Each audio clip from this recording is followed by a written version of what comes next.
नमस्कार मित्रांनो, कथेमध्ये आपलं स्वागत आहे. त्याआधी चॅनलला लाईक आणि सबस्क्राईब नक्की कराल आणि कथा तुम्हाला कशी वाटली तर कमेंट करून नक्की सांगाल. तुझं माझ्याकडे काय काम आहे? होतं तर बाहेर का नाही काही बोलला? जान्हवीने विचारलं. बाहेर माझ्या लक्षात आलं नाही म्हणून इथं आलो. आता इथं येऊन बस. संजय थोडा बाजूला सरकला आणि जान्हवीला त्याच्या जवळ बसण्यासाठी जागा केली. तुला काय बोलायचं आहे ते पटकन बोल. मी इथंच ठीक आहे. जान्हवी त्याच्यापासून लांब उभी राहून बोलली. तू स्वतः येणार आहेस की मी घेऊन येऊ? संजयने तिच्यावर नजर रोखत विचारलं. नाईलाजाने जान्हवी बेडजवळ चालत गेली आणि संजयपासून खूप लांब बेडच्या काठावर जाऊन बसली. संजयने जान्हवीचा हात धरला आणि तिला स्वतःकडे खेचले. जान्हवी संजयच्या छातीवर पडली. त्यांचे चेहरे एकमेकांकडे होते आणि त्यांची नजर एकमेकांकडे पाहत होती. काही सेकंदांनी जान्हवीला तिची स्थिती कळली. सॉरी सॉरी, जान्हवी संजयपासून दूर होत म्हणाली. पण संजयने जान्हवीची कंबर धरल्यामुळे तिला हलताही येईना. संजय जान्हवीचा चेहरा आपल्या हातात पकडला आणि तिला काही न समजण्याच्या आत तिच्या ओठांवर ओठ टेकवले. जान्हवी एकदम आश्चर्य झाली, स्तब्ध झाली त्याच्या या कृतीने. जान्हवीने त्याला दूर ढकलले.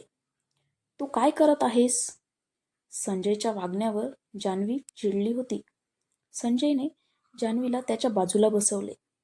नंतर जान्हवीला मिठी मारली. चूप राहा, मला झोपायचे आहे. जास्त हालचाल करू नको, संजय म्हणाला. वाद घालण्यात काही अर्थ नव्हता. शेवटी जान्हवीने संजयला मिठी मारू दिली. जान्हवीला राग येण्याशिवाय दुसरा कोणताही पर्याय नव्हता. दुसरे काहीच करू शकत नव्हती ती. कितीतरी वेळ ते त्या पोझिशनमध्ये तसेच होते. जान्हवीने झोपी गेलेल्या संजयच्या चेहऱ्याकडे पाहिलं. माझे आई आणि बाबा अजूनही असते तर मी नक्कीच या नरकात नसते. जान्हवीने तिच्या डोळ्यातून अश्रू वाहू लागले. मम्मा, पप्पा, सध्या मी आनंदी नाही. मला खूप त्रास होत आहे आणि मला श्वास घेण्यास मोकळंही नाही. मी लहान असताना आईने मला काकांकडे का सोडले? साध्या भाड्याच्या घरात पप्पा आणि मम्मीसोबत क्षण जान्हवीला आठवत होते. किती खुश होती ती त्यांच्याबरोबर. आता तिच्याकडे खूप सारे पासिदे होते. संजय तिला मागेल तेवढे पैसे देऊ शकत होता. पण तेवढाच आनंद तिला कसा मिळणार होता? जान्हवीने संजयची मिठी तिच्या कमरेवरून सोडली आणि मग ड्रेसिंग टेबलकडे चालत ती निघाली. तिथे जान्हवी आणि तिच्या मम्मी पप्पाचा फोटो होता. मम्मा, पप्पा, मला तुमची खूप आठवण येते. मी नेहमी तुमच्याशिवाय एकटी आहे. मला माफ करा, पण मी तुमच्या जाण्यानंतर आनंदाने जगू शकत नाही. जान्हवी फोटो फ्रेमला मिठी मारून खूप वेळ रडली. ती किती वेळ रडत होती ते तिलाही समजलं नाही. डोकं जड झालं म्हणून ती तिथून उठली आणि बेडवर जाऊन संजयच्या शेजारी झोपली. आजकाल संजय जान्हवीशी विचित्र वागत होता असं जान्हवीला वाटत होतं. आधी तर तो बोलत होता की तिचं तोंडही नाही पाहायचं आणि आता काही ना काही कारणाने तिला भेटायला होतं. चाललं तरी काय होतं त्याच्या मनात? ते दोघे दुपारपासून रात्रीपर्यंत शांत झोपले होते. नाईट स्टँडवरील घड्याळात 7 वाजले होते. पण ते दोघेही त्यांच्या स्वप्नांमध्ये एकदम मग्न रममाण झाले होते. जेवणाच्या टेबलावर कुणाल एकटाच होता. त्याने संजयला त्याच्या रूममध्ये जाऊन जेवणासाठी बोलावलं, पण तो तर तिथे नव्हताच. कारण संजय तर जान्हवीच्या रूममध्ये होता. कुणालने त्याचा नंबरही खूप वेळा डायल केला, पण तो कॉल रिसीव करत नव्हता. आज दुपारी तर तो घरी घाईघाईने आला आणि इथं येऊन कुठं गायब झाला. माझ्या माहितीनुसार त्याचं रात्रीही कोणतं काम नव्हतं. कुणाल जेवण करत विचार करत होता. अचानक बटलर म्हणजे संजयच्या घरातील मेड कुणालच्या समोरून गेला. कुणालने ताबडतोब त्याला बोलावलं आणि संजय कुठे आहे आणि तो त्याच्या खोलीत का नाही हे विचारलं. तुम्ही संजयला पाहिलं आहे की नाही? कुणालने बटलरला विचारलं. आज दुपारी मिस्टर संजय मॅडम जान्हवीच्या रूममध्ये गेले होते, पण ते अजूनही तिथे आहेत की नाही ते मला माहिती नाही, त्याने संशयाने उत्तर दिले. ओ थँक्यू, मी तिथे चेक करेन, कुणाल बटलरला म्हणाला. तिथून लगेच तो जान्हवीच्या रूमकडे निघाला. क्लिक करून उघडलेल्या दारामुळे कुणालला त्याच्या बॉस तिथे आहे की नाही हे जाणून घेणे सोपे झाले. कुणालने हळूच खोलीचे दार उघडले. त्याने पाहिलं की त्याचा क्रूर बॉस एका मुलीला मिठी मारून झोपलेला आहे, ज्याला कधी स्त्रिया पसंतही नव्हत्या. मुलींची चीड असलेला संजय चक्क जान्हवीला मिठी मारून झोपला होता. त्याला बघून कुणालचे ओठ रुंदावले. कुणालला संजयला त्रास द्यायचा नव्हता. लगेच पुन्हा दरवाजा बंद केला. पण कुणालने त्याची खिल्ली उडवण्यासाठी त्यांचा फोटो काढायला विसरला नाही. तुम्ही यावेळी हिट आहात बॉस, कुणाल मनातल्या मनात हसत विचार केला. कुणाल डायनिंग टेबलकडे परतला आणि त्याचे जेवण सुरू ठेवलं. भुकेमुळे जान्हवीच्या पोटात कावळे ओरडायला लागले. रात्रीचे जेवण केलं नसल्यामुळे तिला आता खूप भुकेची जाणीव झाली आणि तिला जाग आली. जान्हवीने झोपेतून उठून बसण्यासाठी तिचे शरीर हलवले, पण तिच्या कमरेला जड वाटले, कारण संजयने तिला मिठी मारली असल्याचं तिला जाणवलं. जान्हवीने मिठी सोडण्याचा प्रयत्न केला आणि नंतर तिच्या भुकेल्या पोटाला सावरण्यासाठी काहीतरी खाण्यासाठी खोलीतून बाहेर पडली. जान्हवी किचनमध्ये गेली आणि तिला तिथं राईस प्लेट दिसली. तिने ती उचलली कारण तिला खूप भूक लागलेली होती आणि एक ग्लास पाणी घेऊन रूममध्ये आली. रूममध्ये सोफा नव्हता, म्हणून तिने ती प्लेट ड्रेसिंग टेबलावर ठेवली आणि स्वतः खुर्चीवर बसली. ती पहिला घास खाणार की तिच्या कानावर तिच्या प्रिथा म्हणजेच तिच्या नवऱ्याचा आवाज पडला. अशी कशी बायको आहेस तू? संजय जान्हवीला म्हणाला. नवऱ्याची अजिबात काळजी नाही तुला, नवऱ्याला सोडून खात आहेस? बेडवर पडलेला संजय बोलला. तू झोपेत आहेस का? मला भूक लागली आहे, खाऊ दे. आणि तसंही तू कधी कुठे माझ्याबरोबर काही खातोस?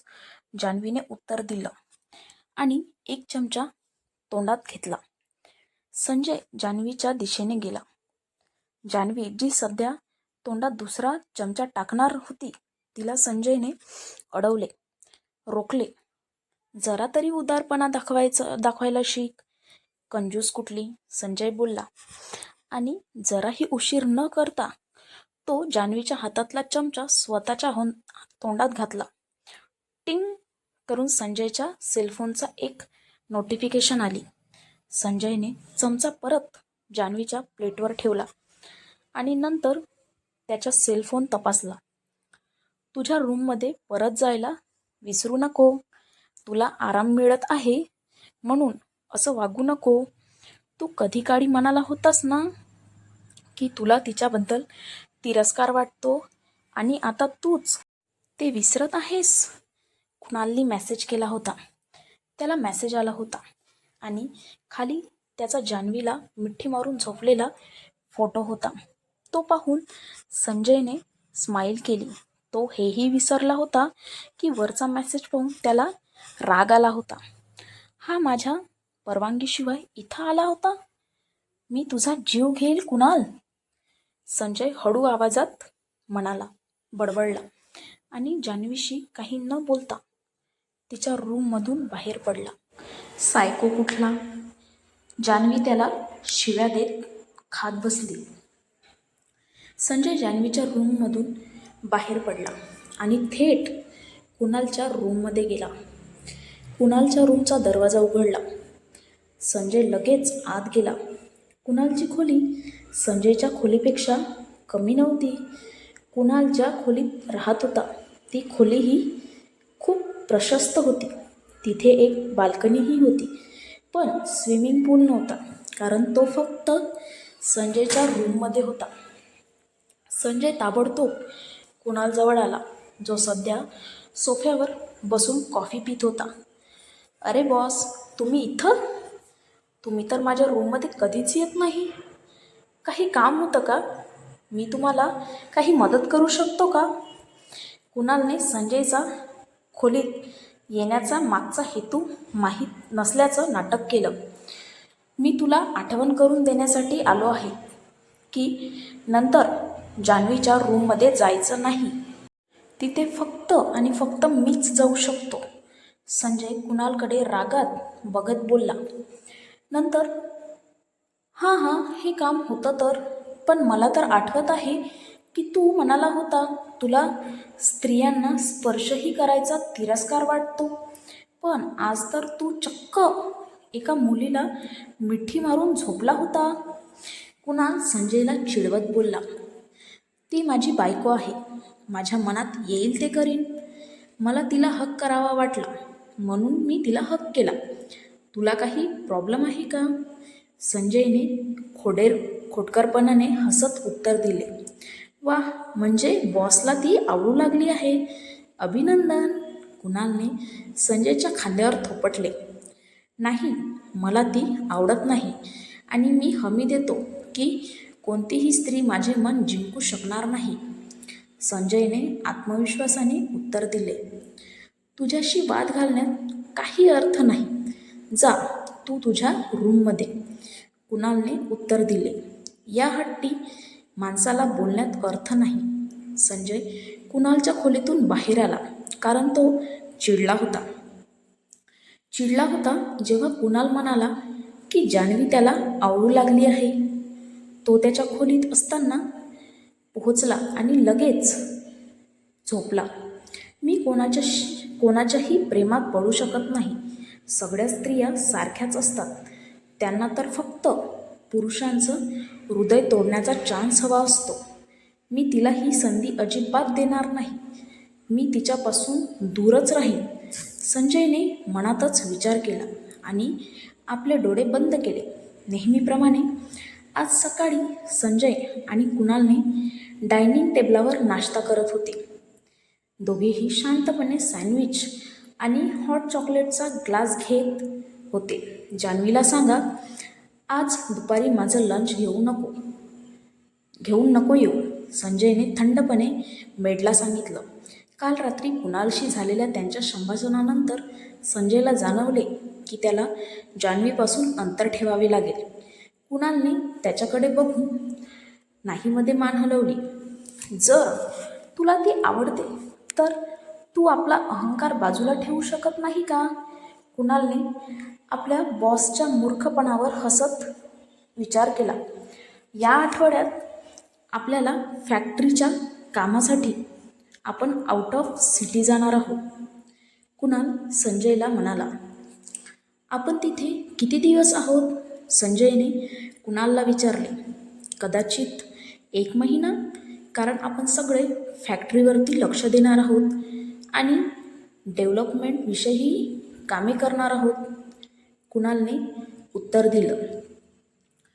ठीक आहे, संजय बोलला आणि ते दोघेही गाडीपर्यंत त्यांच्या बिझनेस रिलेटेड गप्पा मारत गेले. यानंतरची कहाणी आपण पुढील भागात पाहू. त्याआधी चॅनलला लाईक आणि सबस्क्राईब नक्की करा आणि कथा तुम्हाला कशी वाटली ते कमेंट करून नक्की सांगा. धन्यवाद.